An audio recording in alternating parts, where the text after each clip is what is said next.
السلام علیکم، میں سمیع ابراہیم اور آپ دیکھ رہے ہیں ہمارا یوٹیوب چینل۔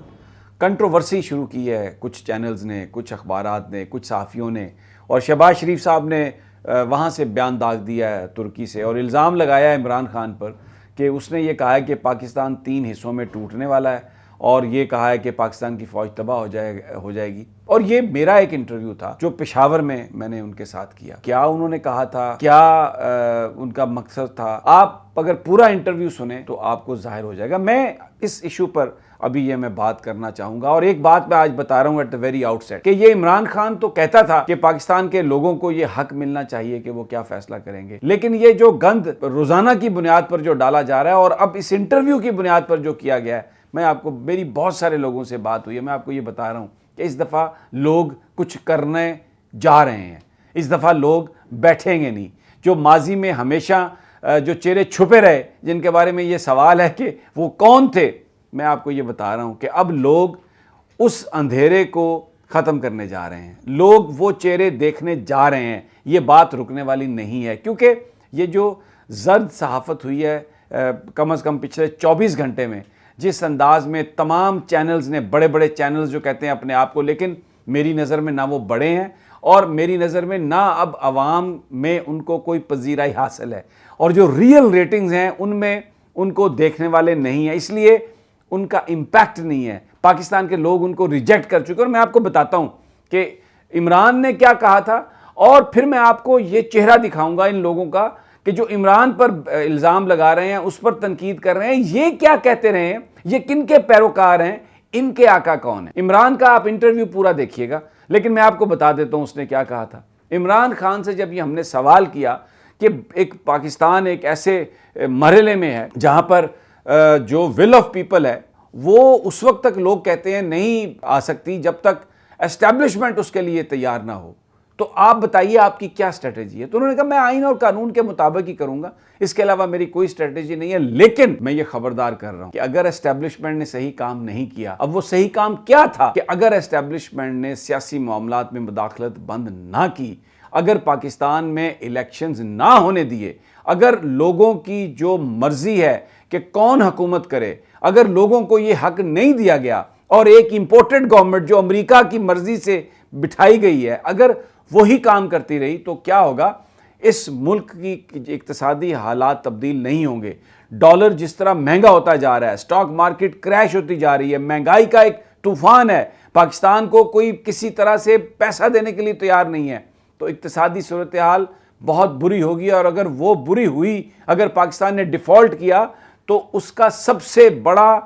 جو ہٹ ہوگا وہ پاکستان کی آرمی پر ہوگا، خدا نخواستہ۔ اور پاکستان کو ایک مضبوط آرمی چاہیے، لیکن اگر اقتصادی حالات ایسے ہو گئے تو وہ سب سے بڑا اثر اس کا پاکستان کی آرمی پر ہوگا، ہمارے ڈیفنس بجٹ پر ہوگا، اور اگر ہماری خدا نخواستہ آرمی کمزور ہو گئی تو پھر کیا ہوگا؟ پاکستان کے اندر جو اس وقت جو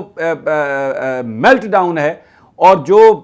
فوج کی کمزور صورتحال ہوگی، یہ لوگ آئیں گے، بیرونی لوگ آ کر یہ کہیں گے، امریکہ آ کر یہ کہے گا کہ اپنے نیوکلیئر ایسٹس ختم کرو، اور اگر ہم مجبور ہو گئے اس وقت یہ کرنے کے لیے تو پھر کیا ہوگا؟ پھر یوکرین کی طرح ہمارا حال ہوگا، کیونکہ یوکرین کے پاس نیوکلیئر ایسٹس تھے، وہ انہوں نے جب دے دیے تو اب دیکھیں وہاں پر کیا ہو رہا ہے۔ اور یہ کہا عمران خان نے کہ انہوں نے، دشمنوں نے یہ منصوبے بنائے ہوئے ہیں پاکستان کو 3 حصوں میں تقسیم کرنے کے۔ اب سابق وزیر اعظم عمران خان یہ بات کر رہے تھے کہ جناب پاکستان کو الیکشنز کی ضرورت ہے، اور پاکستان کے اندر ایک مضبوط فوج کی ضرورت ہے، لیکن ایک مضبوط حکومت چاہیے، یعنی جو رسپانسبل، جس کو اگر آپ قرار دیتے ہیں پرائم منسٹر کو، تو وہ با اختیار حکومت چاہیے۔ یہ بات نواز شریف بھی کرتے رہے، یہ بات اس سے پہلے یہ بات آصف علی زرداری بھی کرتے رہے، یہ پاکستان کا ہر بچہ یہ کہہ رہا ہے، اور یہ بات جو ہے پاکستان کے اداروں کے اندر لوگ یہ چاہ رہے ہیں کہ بالکل آئین اور قانون کے مطابق ہو، مضبوط حکومت ہو، مضبوط فوج ہو، اور اگر نہیں تو اس کے کانسیکوینسز۔ اب عمران خان صاحب نے یہ بات کی، اور کیوں کی یہ بات؟ اس لیے کہ کیا ہوا تھا 71 میں، جب ایک الیکشن جیتنے والی جو جماعت تھی، جب آپ نے الیکشنز کے نتائج قبول نہیں کیے جب عوامی لیگ کو حکومت نہیں ملی تو یہ اور بھی فیکٹرز تھے، لیکن it was one of the major contributing factor. اب جناب بھارت کی سازش اس لیے کامیاب ہوئی اس وقت کہ ہم خود وہ کام نہ کر سکے۔ ہم جو لوگوں نے جس جماعت کو ووٹ دیا تھا، جب ہم نے اس کو حکومت نہیں دی تو بھارت کی مکتی بانی نے آ کے وہ سازش کی، ہمارے اداروں کو بدنام کیا، ہماری فوج کو بدنام کیا اور ہمارا ملک ٹوٹ گیا۔ اور یہی بات آج عمران خان کہہ رہے ہیں کہ اگر لوگوں نے جب یہ فیصلہ دے دیا اتنے بڑے بڑے جلسوں میں آ کے کہ وہ نئے انتخابات چاہتے ہیں، اب اگر نئے انتخابات کا مطالبہ ہے کہ جب 84 ممبروں والے جماعت کو آپ نے وزیر اعظم بنا دیا، اس شخص کو جس کے اوپر اربوں کے کرپشن کے چارجز ہیں، اور وہ آ کے قانون تبدیل کر رہا ہے، کرپشن کو لیگلائز کرنے کی کوشش کر رہا ہے، جب ماڈل ٹاؤن کے قاتل کو آپ نے وزیر داخلہ بنا دیا ہے، اور اس کے بعد جو شیلنگ ہوئی ابھی 25 تاریخ کو، جس طرح اپنی قوم کو مارا گیا، تو یہ لوگ، ان لوگوں کو اگر آپ حکمرانی پر رکھیں گے اور ول آف پیپل کو ڈینائی کریں گے، لوگوں کے جو ڈیمانڈ ہے، تو پھر کیا ہوگا؟ ادارے کا اور لوگوں کا اعتماد کا رشتہ مجروح ہونے کا خدا نہ خواستہ امکان ہے، تو اس کا اثر پاکستان پر ہوگا۔ یہ بات عمران خان کی اس لیے تھی کہ ماضی میں جو میں نے آپ کو بتایا یہ ایسا ہوا۔ جو لوگ بات کر رہے ہیں، میں آپ کو میں ان کے چہرے دکھا دیتا ہوں۔ سب سے پہلے بلاول بھٹو صاحب جو ہیں، یعنی عمران خان تو ایک جینوئن الیکشن کی بات کر رہے ہیں، وہ اپنے لیے حکومت نہیں مانگ رہے، وہ کہہ چکے ہیں، وہ کہتے ہیں کہ اگر عوام منتخب کرتے ہیں شہباز شریف کو، نواز شریف کو، آصف زرداری کو، تو حکومت وہ کریں، لیکن اگر عوام منتخب کرتے ہیں، اس لیے حکومت نہیں دی جا سکتی کہ امریکہ ان کو مسلط کر رہا ہے تاکہ اپنے ایجنڈے کو پروموٹ کر سکے، تاکہ پاکستان کو بھارت کا غلام بنا سکے، کشمیر کا سودا ہو سکے۔ تو جناب یہ بلاول بھٹو نے جو بات کہی وہ پی پی پی کے حوالے سے بات کر رہے ہیں، سن لیجئے یہ بلاول بھٹو کیا کہہ رہے ہیں۔ اگر کل بنا تھا بنگلہ دیش تو پھر کل سندھو دیش بھی بن سکتا ہے، سرائکی دیش بھی بن سکتا ہے۔ سن لی آپ نے یہ بات، آپ نے سن لی بلاول بھٹو کیا کہہ رہے ہیں۔ اچھا اب میں آپ کو اور بات بھی سنوا دیتا ہوں۔ جاوید لطیف صاحب، جب مریم نواز انہوں نے جب نیب کے دفتر پر حملہ کیا، کرپشن کے ان پر چارجز تھے اور یہ خبریں آ رہی تھی کہ ان کو گرفتار کیا جائے گا، تو کیا کہا جاوید لطیف صاحب، جن کو وہی کہنے کی وجہ سے ان کو بنا دیا گیا وفاقی وزیر آج؟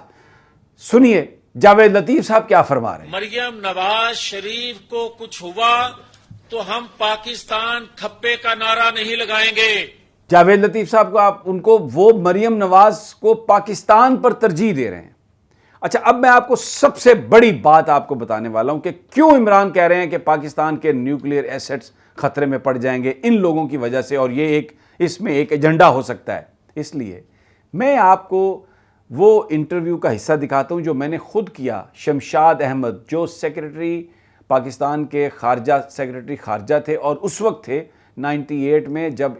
جب نواز شریف گئے تھے امریکہ، کارگل کے معاملے پر بات ہو رہی تھی، امریکہ کی مدد چاہ رہے تھے اور یہ واویلا کر رہے تھے کہ پاکستان کی فوج ہمیں اقتدار سے ہٹانا چاہتی ہے۔ وہاں پر شہباز شریف نے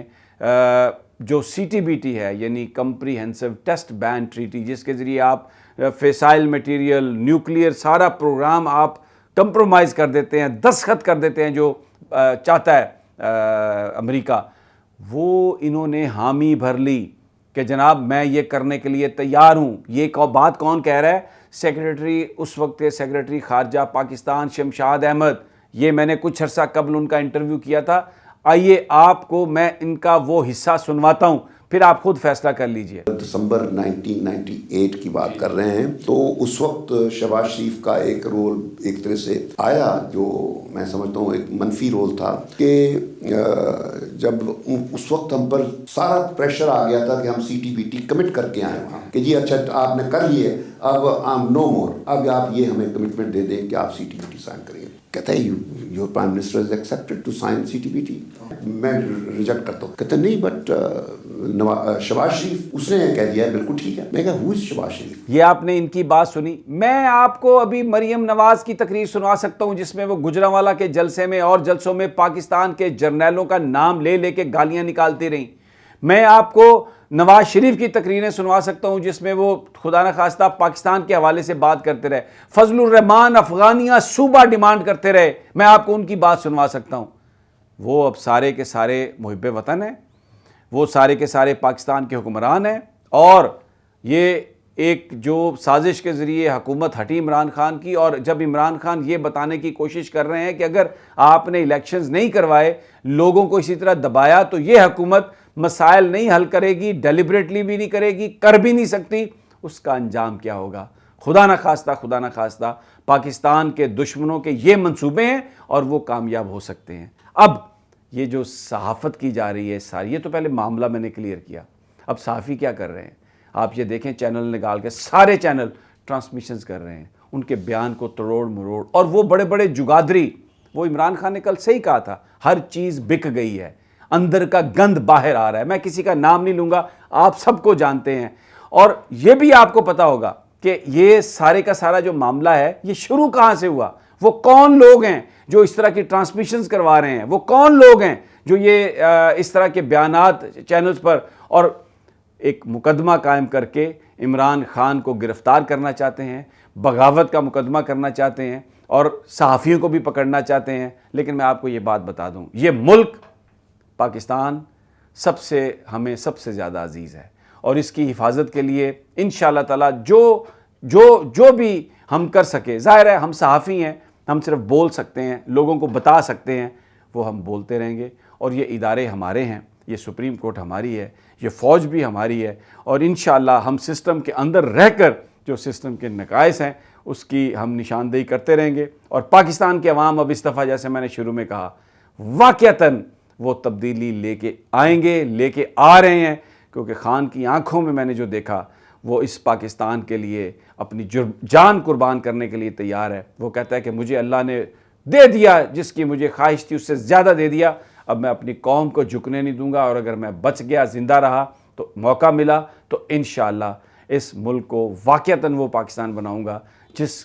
چیزوں کی یا جن بنیادوں کی وجہ سے اس ملک کو حاصل کیا گیا۔ اگلی ویڈیو تک اجازت دیجیے، جلد ملاقات ہوگی، اللہ نگہبان۔